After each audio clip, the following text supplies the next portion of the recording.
ಭೂತಕ್ಕೆ ಹೆಂಡತಿಗೆ ಚಾಕು ಹಾಕಿದ ಪಾಪಿ ಪತಿ. ಅನುಮಾನಂ ಪೆದ್ದ ರೋಗಂ ಅನ್ನೋ ಮಾತಿದೆ. ಒಮ್ಮೊಮ್ಮೆ ಈ ಅನುಮಾನದ ಭೂತ ಎಂತೆಂತ ಕೆಲಸ ಮಾಡುತ್ತೆ ಅಂದ್ರೆ ಅದರ ಪರಿಣಾಮ ರಣಭಯಂಕರವಾಗಿರುತ್ತೆ. ಇದೀಗ ಇಂಥದ್ದೇ ಅನುಮಾನದ ಭೂತಕ್ಕೆ ಪತ್ನಿಯೊಬ್ಬಳು ನರಕ ಯಾತನೆ ಅನುಭವಿಸಿಬಿಟ್ಟಿದ್ದಾಳೆ.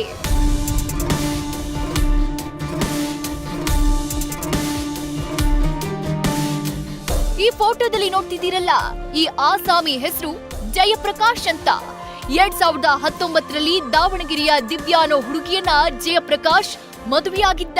32 ವರ್ಷದ ಜಯಪ್ರಕಾಶ್ ಹಾಗೂ 26 ವರ್ಷದ ದಿವ್ಯಶ್ರೀ ಪರಸ್ಪರ ಪ್ರೀತಿಸಿ 2019ರಲ್ಲಿ ದಾವಣಗೆರೆಯ ದೇವಸ್ಥಾನವೊಂದರಲ್ಲಿ ಮದುವೆಯಾಗಿದ್ರು.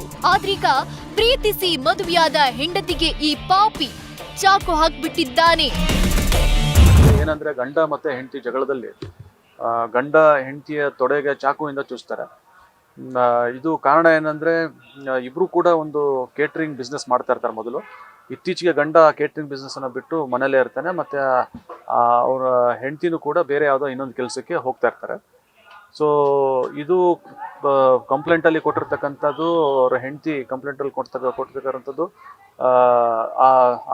ಆಕೆಯ ಗಂಡನ ತಂಗಿಯ ಎಂಗೇಜ್ಮೆಂಟ್ ಇತ್ತು. ಎಂಗೇಜ್ಮೆಂಟ್ಗೆ ಈಕೆ ಹೋಗಿಲ್ಲ ಅಂತ ಹೇಳಿ ಒಂದು ಕಾರಣ, ಮತ್ತೆ ಕುಡಿದು ಗಲಾಟೆ ಮಾಡ್ತಾ ಇದ್ದ ಅಂತ ಹೇಳಿ ಈ ತರ ಆಕೆಯ ಮೇಲೆ ಹಲ್ಲೆ ಮಾಡಿ ಚಾಕುವಿಂದ ತೊಡೆಗೆ ಚುಚ್ಚಿರೋದಕ್ಕೆ ನಾವು ಒಂದು ಪ್ರಕರಣವನ್ನು ದಾಖಲಿಸ್ಕೊಂಡಿದ್ದೀವಿ. ಮದುವೆಯಾದ ಆರಂಭದಲ್ಲಿ ಎಲ್ಲಾ ಚೆನ್ನಾಗಿತ್ತು. ಆರಂಭದಲ್ಲಿ ಇಬ್ಬರು ಕ್ಯಾಟ್ರಿಂಗ್ ಒಂದು ಶುರು ಮಾಡಿ ಸಂಸಾರ ಸಾಗಿಸ್ತಾ ಇದ್ರು. ಆದ್ರೆ ಅದ್ಯಾವಾಗ ಜಯಪ್ರಕಾಶ್ ಆರೋಗ್ಯದಲ್ಲಿ ಏರುಪೇರು ಉಂಟಾಯ್ತು, ಸಂಸಾರದ ಬಂಡಿಯೇ ಉಲ್ಟಾ ಪಲ್ಟಾ ಆಗೋಯ್ತು. ಅತ್ತ ಜಯಪ್ರಕಾಶ್ ಕೆಲಸ ಕಾರ್ಯ ಬಿಟ್ಟು ಮನೆಯಲ್ಲಿ ಇದ್ದ. ಇನ್ನು ದಿವ್ಯಶ್ರೀ ಕೂಡ ಕ್ಯಾಟ್ರಿಂಗ್ ಕೆಲಸ ಬಿಟ್ಟು ಬೇರೊಂದು ಕೆಲಸಕ್ಕೆ ಹೋಗ್ತಾ ಇದ್ಲು. ಇಡೀ ಮನೆಯ ಜವಾಬ್ದಾರಿಯನ್ನ ತಾನೇ ಹೊತ್ತಿದ್ಲು.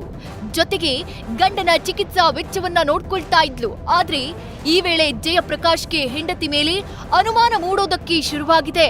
ಇದೇ ಕಾರಣಕ್ಕೆ ಪ್ರತಿದಿನ ದಿವ್ಯಾ ಜೊತೆ ಜಗಳ ಮಾಡೋದಕ್ಕೆ ಶುರು ಮಾಡಿದ್ದಾನೆ.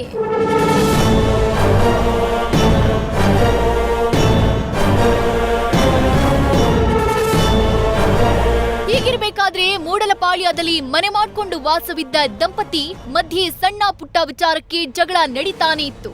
ಅಲ್ಲದೆ ಪತ್ನಿ ಫೋನ್ನಲ್ಲಿ ಹೆಚ್ಚು ಮಾತಾಡ್ತಾಳೆ, ಹಾಗಾಗಿ ಆಕೆಗೆ ಅಕ್ರಮ ಸಂಬಂಧ ಇದೆ ಅನ್ನೋ ಅನುಮಾನ ಗಂಡನ ತಲೆಗೆ ಬಂದಿತ್ತು. ಅಲ್ಲಿ ಮನೆ ಖಾಲಿ ಮಾಡಿ ಸುಂಕದಗಟ್ಟೆ ಸಮೀಪ ಹೊಸದೊಂದು ಮನೆ ಬಾಡಿಗೆ ಪಡೆದು ಬದುಕು ಶುರು ಮಾಡಿದ್ರು. ಆದ್ರೆ ಫೆಬ್ರವರಿ 15ರಂದು ಜಯಪ್ರಕಾಶ್ ಪತ್ನಿ ದಿವ್ಯಾ ತೊಡೆಗೆ ಚಾಕು ಚುಚ್ಚಿಬಿಟ್ಟಿದ್ದಾನೆ. ತಂಗಿ ನಿಶ್ಚಿತಾರ್ಥಕ್ಕೆ ಬರಲಿಲ್ಲ ಅಂತ ಚಾಕು ಹಾಕಿದ ಪಾಪಿ ಪತಿ. ಹೌದು, ಫೆಬ್ರವರಿ 15ರಂದು ಈ ಜಯಪ್ರಕಾಶ್ ತಂಗಿ ನಿಶ್ಚಿತಾರ್ಥ ಇತ್ತಂತೆ. ಆದ್ರೆ ದಿವ್ಯಾ ಈ ನಿಶ್ಚಿತಾರ್ಥಕ್ಕೆ ಹೋಗಿಲ್ಲ. ಇದು ಜಯಪ್ರಕಾಶ್ ಕೋಪಕ್ಕೆ ಕಾರಣವಾಗಿತ್ತು. ಇದೇ ವಿಚಾರವಾಗಿ ದಿವ್ಯಶ್ರೀ ಜೊತೆಗೆ ಜಯಪ್ರಕಾಶ್ ಗಲಾಟೆ ಶುರು ಮಾಡಿದ್ದ. ಗಲಾಟೆ ವಿಕೋಪಕ್ಕೆ ತಿರುಗಿ ಮನೆಯಲ್ಲಿದ್ದ ಚಾಕು ತೆಗೆದುಕೊಂಡು ಕೊಲ್ಲೋಕೆ ಬಂದಿದ್ದಾನೆ. ದಿವ್ಯಶ್ರೀ ತಪ್ಪಿಸಿಕೊಂಡಿದ್ದ ಕಾರಣ ಆಕೆ ತೊಡೆಗೆ ಚಾಕು ಚುಚ್ಚಿದ್ದು ಗಂಭೀರವಾಗಿ ಗಾಯವಾಗಿದೆ. ಕಂಪ್ಲೇಂಟ್ ಅಲ್ಲಿ ಕೊಟ್ಟಿರ್ತಕ್ಕಂಥದ್ದು, ಅವ್ರ ಹೆಂಡತಿ ಕಂಪ್ಲೇಂಟ್ ಅಲ್ಲಿ ಕೊಟ್ಟಿರ್ತಕ್ಕಂಥದ್ದು ಆಕೆಯ ಗಂಡನ ತಂಗಿಯ ಎಂಗೇಜ್ಮೆಂಟ್ ಇತ್ತು. ಎಂಗೇಜ್ಮೆಂಟ್ಗೆ ಈಕೆ ಹೋಗಿಲ್ಲ ಅಂತ ಹೇಳಿ ಒಂದು ಕಾರಣ, ಮತ್ತೆ ಕುಡಿದು ಗಲಾಟೆ ಮಾಡ್ತಾ ಇದ್ದ ಅಂತ ಹೇಳಿ ಈ ತರ ಆಕೆಯ ಮೇಲೆ ಹಲ್ಲೆ ಮಾಡಿ ಚಾಕುವಿಂದ ತೊಡೆಗೆ ಚುಚ್ಚಿರೋದಕ್ಕೆ ನಾವು ಒಂದು ಪ್ರಕರಣವನ್ನು ದಾಖಲಿಸ್ಕೊಂಡು ಅದನ್ನ ದಸ್ಗಿರಿ ಮಾಡಿದೀವಿ. ಮತ್ತೆ ಪ್ರಕರಣವನ್ನ ನಾವು ಮುಂದಿನ ತನಿಖೆ ಮಾಡ್ತೇವೆ.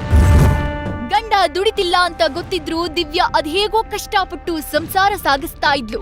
ಆದ್ರೆ ಪಾಪಿ ಜಯಪ್ರಕಾಶ್ ತಲೆಗೆ ಅನುಮಾನದ ಭೂತ ಹೊಕ್ಬಿಟ್ಟಿತ್ತು. ಇದೇ ಅನುಮಾನದ ಭೂತದಿಂದಾಗಿ ಪದೇ ಪದೇ ಜಗಳ ಮಾಡ್ತಿದ್ದ. ಇದೇ ವೇಳೆ ದಿವ್ಯಾ ಜಯಪ್ರಕಾಶ್ ತಂಗಿ ನಿಶ್ಚಿತಾರ್ಥಕ್ಕೆ ಹೋಗಿಲ್ಲ. ಇದನ್ನೇ ನೆಪ ಮಾಡ್ಕೊಂಡಿದ್ದ ಜಯಪ್ರಕಾಶ್ ಪತ್ನಿ ಜೊತೆ ಜಗಳ ಮಾಡ್ಕೊಂಡು ಕೊನೆಗೆ ದಿವ್ಯಾಗೆ ಚಾಕು ಹಾಕ್ಬಿಟ್ಟಿದ್ದಾನೆ. ಪಾಪಿ ಪತಿಯ ಅಟ್ಟಹಾಸಕ್ಕೆ ಪಾಪ ದಿವ್ಯಾ ಆಸ್ಪತ್ರೆಗೆ ದಾಖಲಾಗಿ 8 ಹೊಲಿಗೆ ಬಿದ್ದಿದೆ. ಗಂಡ ಮಾಡಿದ ಕೃತ್ಯಕ್ಕೆ ದಿವ್ಯಾ ಈಗ ಆಸ್ಪತ್ರೆಯಲ್ಲಿ ನರಕ ಯಾತನೆ ಅನುಭವಿಸುತ್ತಿದ್ದಾಳೆ. ಪ್ರೀತಿಸಿ ಮದುವೆಯಾದವಳ ಪಾಲಿಗೆ ಗಂಡನೇ ವಿಲನ್ ಆಗ್ಬಿಟ್ಟಿದ್ದಾನೆ. ಘಟನೆಗೆ ಸಂಬಂಧಪಟ್ಟಂತೆ ದಿವ್ಯಶ್ರೀ ಕಾಮಾಕ್ಷಿಪಾಳ್ಯ ಪೊಲೀಸ್ ಠಾಣೆಯಲ್ಲಿ ದೂರು ದಾಖಲಿಸಿದ್ದಾಳೆ.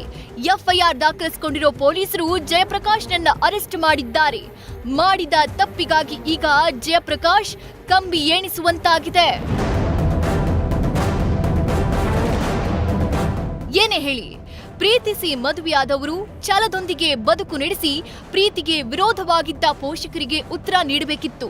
ಆದ್ರೆ ಗಂಡನ ಅನುಮಾನದ ಭೂತಕ್ಕೆ ಇಡೀ ಸಂಸಾರವೇ ಹಳಿ ತಪ್ಪಿದ್ದು. ಪ್ರೀತಿ ಮಾಡಿದ ತಪ್ಪಿಗೆ ದಿವ್ಯಾ ಈಗ ಯಮಯಾತನೆ ಅನುಭವಿಸ್ತಿರುವುದು ದುರಂತ.